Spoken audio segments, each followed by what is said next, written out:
My name's Alvina Chamberland. I'm an author and performance artist, predominantly author the last few years, I would say. Most of my heart goes into writing novels, but I also write nonfiction articles, columns, try to, mix in some poetry there so that it's not the kind of conventional newspaper column. So, like, the novel that I worked on now is called Love the World or Get Killed Trying. So a lot about trans issues, about navigating the world as a trans woman. It takes place in Iceland, Berlin, and Paris. There I talk a lot about both like my own singular views on things from a poetic perspective, but also what it means as a trans woman to navigate space when there are other people around, and how this often results in constantly being interrupted, either by violent experiences of hatred or experiences of sexual harassment, and men, stalking you, commenting on your body because they want to fuck you, groping you, and so on and so forth. So, if I were to talk about like concrete experiences of especially sexual harassment, but also like hatred, I could talk, for hours about this. One thing that I really want to bring up is the question of Berlin, and Berlin as some sort of queer capital of the world, because for a trans woman, it really isn't that. From many, many perspectives. I've spent a considerable amount of time in many different places in the world, and I wouldn't say necessarily that Berlin is one of the most violent cities for me as a trans woman, but it definitely sort of ranks up there. Like, it's definitely worse than many other places that if people were to look at their stereotypes of how it is in different places, they would think that this place would be worse. For example, Athens is a place that, for me, it's a space that's much easier to navigate. I get a lot of sexual harassment in the streets, but me thus far, and I've spent maybe 3 months there in total, I haven't had any violent reactions. And to go 3 months without that happening in Berlin, that hasn't really occurred. It's a little bit better now, and this is another question that I really want to bring up, and that's the question of passing. Because I lived very, very many years as a trans woman, as feminine presenting in Berlin, before starting hormones. I think it was 3 years. And in those years, I got so much violence, and I got so much sexual harassment, and it was a combination of both. And the problem that I had with the was that it was this onslaught of 50-50 from both sides, hatred and lust. And the lust was extremely vulgar. It was not like, oh, hey, baby, can I have your number? Do you want to have dinner sometime? This was like, it happened, but it was rare. It was all like, hey, do you want to fuck me behind that dumpster now? And then the other side of it was people, laughing at me, yelling at me. Hurensohn is really like the insult, and bastard that I was hearing a lot back then. And getting spit on. Like, I got spit on in the streets of Berlin probably like 20 or 30 times, to be honest. So all these things have changed a lot. But it's still like a part, like the sexual harassment is so much a part of my everyday life. Like, when I go out for a walk, I know that at least, especially in the summer, I know that at least 4 or 5 times I'm going to be sexually harassed. Usually more. And about maybe every 5 times I go for a walk, some guy is going to stalk me. And by stalking, I mean that he'll start following me, and then I'll notice that this guy's following me, and then I'll try to ignore him. And then, like 20 minutes later, I'll be in a completely different part of not the city necessarily, but like have walked or even taken the U-Bahn sometimes. And then I look up and he's still there. And I'm just like, what the fuck? And so I like need to find these strategies always of like walking around my block so that all of them don't know where I live. Since I enjoy also like sitting in my window, I've noticed that some guys who stalk me actually already know where I live. So when I try to do this diversion maneuver of walking around, they wait at my door. So it's really extreme. Like the sexual lust is so extreme and it's so common, but no one talks about it. Like in public debate today, you'd think that like trans women are seen as, you know, unattractive and that no one wants to date us and we're so lonely and blah, blah, blah. And when it comes to sexual desire, like we could fuck 10 guys a night and not have to work to get those 10 guys, you know. It's this is the amount of them and just how much they're going after us also. Um maybe even 20, 30 guys a night, to be honest. And this is what we have to deal with, and it's very difficult when you then have like this public debate where it's seen as the opposite, and it's also where a lot of the stigma comes from, because a lot of the violence also comes from this tension of these straight men being attracted to us, not really knowing what to do with it, not knowing if they're normal in having this attraction to us, and then them feeling that there's something wrong with them. And it's when they feel that something is wrong with them, that's when they get extremely violent. And that's what we see in most of the extreme forms of violence that sometimes even lead to murder, especially towards trans women of color. It often comes from the space of desire, that these men cannot handle their desire for us because they think it makes them strange and they want to kill whoever it was or beat up whoever it was who they think is responsible for causing that, even though we've only been existing and living our lives. So this is something that people like don't understand, like where it comes from, because it almost always comes from the circle of desire. And that's really my experience now, especially with the hormones. Like when I get so many situations where guys will start hitting on me, realize I'm trans, and then like start yelling and losing their shit. And I'm like, okay, what I do then is I ignore it, I walk away. But this is what the sad thing is, because I realize that so many times when I get disrespected and when I deserve to say something to these people, to really say, hey, this is so fucking not okay for these and these and these reasons, or shouting back or whatever, I never do it because I know it's going to lead to me, you know, ending up in the hospital and getting beat up. Because this is what often, like every time I say anything back to these guys, they get even more aggressive. So I have no like room for maneuver.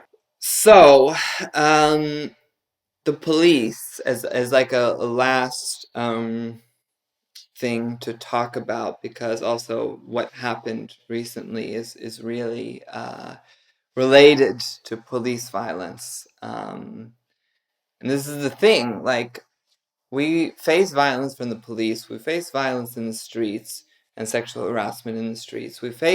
It's like from all cylinders. Like there's no one like protecting us, so to speak. And these straight men who, you know, in a way, you know, when I'm walking in public with a straight man, I usually get harassed less. It shouldn't be that way. It shouldn't be that I have to, you know, walk with a fucking straight man to, you know, not get sexually harassed or not get yelled at, but it actually quite works. But like before I was on hormones and I was far from passing, no men wanted to meet me in public. Nowadays, I'd say at least 50% are fine with it, which is still like it should be 100%, but it's 50%. At least it's, you know, something that happens. But still, most of them, they're just interested in having an experience. They're interested in like experiencing being with a trans woman. They don't take me seriously as someone they want to have as a girlfriend. But anyhow, the protection question, because no one's really protecting us, even if some would be like, oh, could be, or blah, blah, blah. And the police, well, So, first of all, like Berlin, there's this kind of, well, there's again, this kind of feeds back to the question we had about Berlin being this queer haven. And I just explained why it's not that way for trans women. And then if you look at the way the police are, it's kind of similar. The people are like, oh, the police in Turkey are so violent and so terrible, and don't, mess with them. But in Berlin, the German police, they are good, they are nice. But it's not this dichotomy. And the police can be, I've been sexually harassed by several police. I have, like, when I'm on an online dating platform and there's some guy in like a police outfit, if I like his profile, which I usually don't because I don't really want to date policemen, to be honest. But if I do like his profile, and I will always, like 100% of the time, I will match with him. And more than that, these are the guys who are the most creepy because they will be so fetishizing and they will ask for nudes in like 2 seconds. They will only want to meet in secret. I've never had the experience of a policeman who's been like, hey, let's meet in the park, let's have a drink. No, no, no, no, no. They really, really want to keep it under the radar. And some of them just want to see us naked or whatever and masturbate to our photos. And so this is like my experience of, seeing them on the internet. Also, I had this experience at the airport once. So I went through the scan and it beeped. And then I came out on the other side and the security personnel were like, oh, I guess you want to be searched by the women, right? Or the men, like, but I guess the women. I was like, yeah, the women, please. This was like also after I'd been on hormones for a year around. And so I went to get searched by the woman, and I did, and it was fine. And then I left, and then this policewoman comes up behind me and is like, excuse me, can I see your passport? And I'm like, why? Like, what do you want with my passport? She goes, she takes my passport, she looks in it, she sees that it says male in my passport.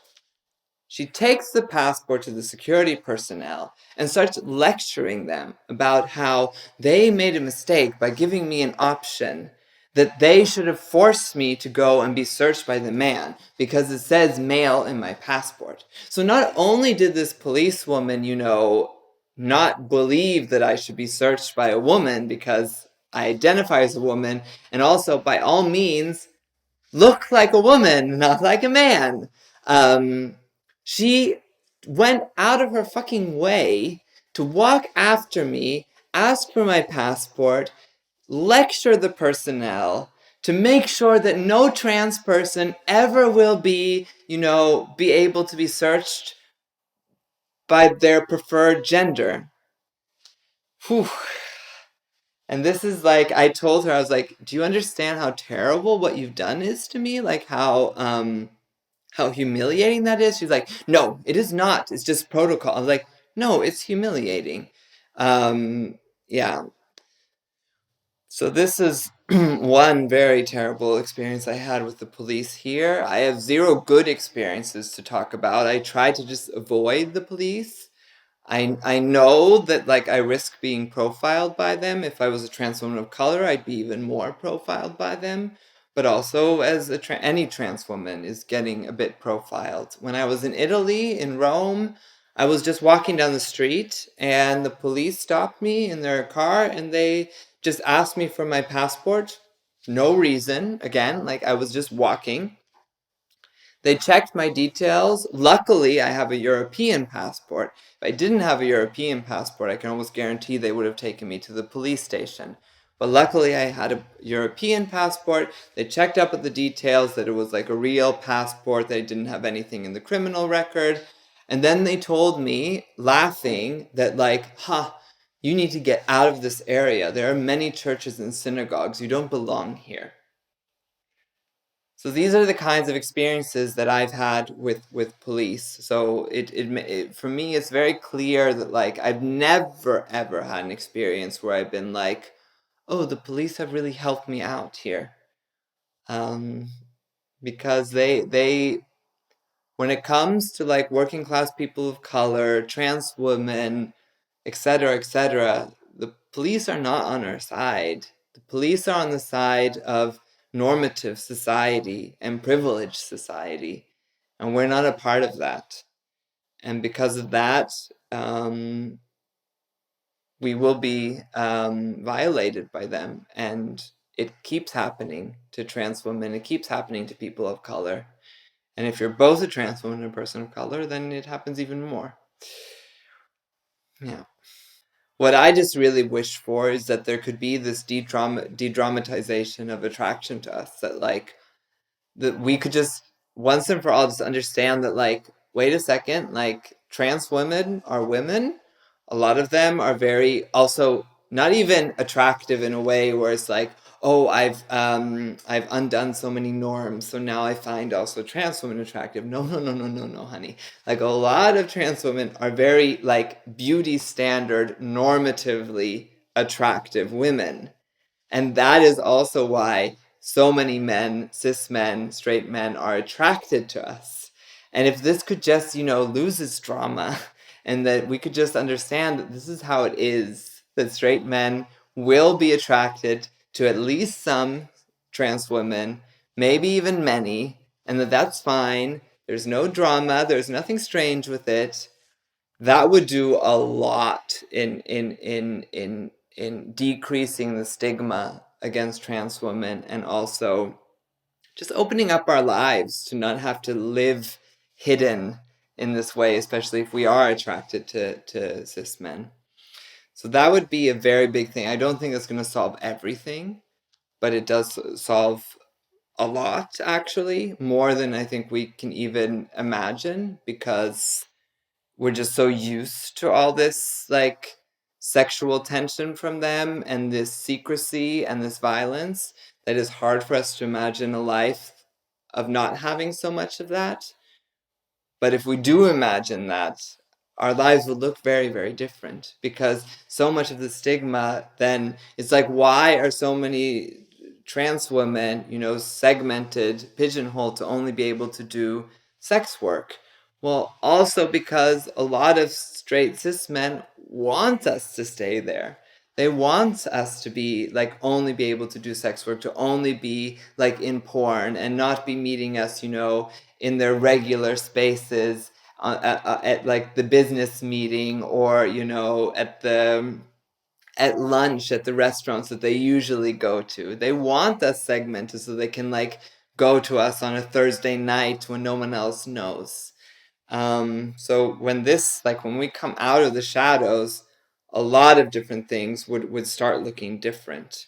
Together with this, also, like, the job discrimination really has to end. Housing discrimination has to end. I know so many trans women in Berlin that have super, super hard time finding housing, because like when they go to meet in a WG, like the WG at first is like, oh, it's so nice. Oh, like we're interviewing a trans woman. Look how nice they are. They never choose the trans woman, or not never, but rarely. Like, because they're like, oh, it's a little bit different. It's a little bit. Do we really want this in our? This is the kind of things that occur, and how stigma actually looks like in day-to-day life. So these things, the queer community, I just wish that like the queer community will understand deeply like the complexity of what trans women have to navigate, and just how much more it is than most other parts of the queer community. For that reason, also understand, how do we make spaces not just where like trans women are welcome on paper, but actually feel like we want to be there. There's really not, like, for example, if you want to go out clubbing, there's not really a club that is for trans women and maybe, guys who are interested in us, where we can create a slightly safer space for us to, meet and flirt with predominantly straight men, not just straight men, also bisexual men, and a couple of gay men, maybe.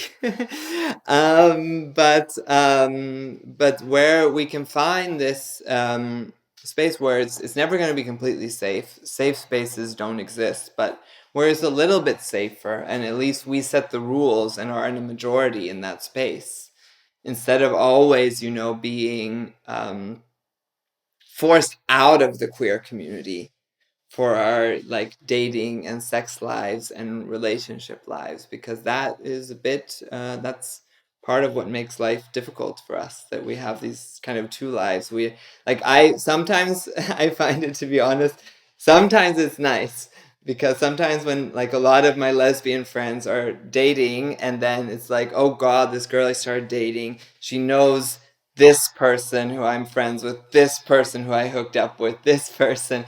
Whereas with me and these straight men, we never have any overlap. There's never any friends in common, or rarely any friends in common. So I know that, like, okay, I'm dating him. He's separate. He's not gonna have like something.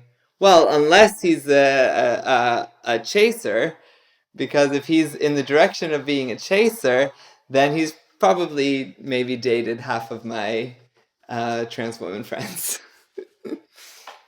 I think I'm finished.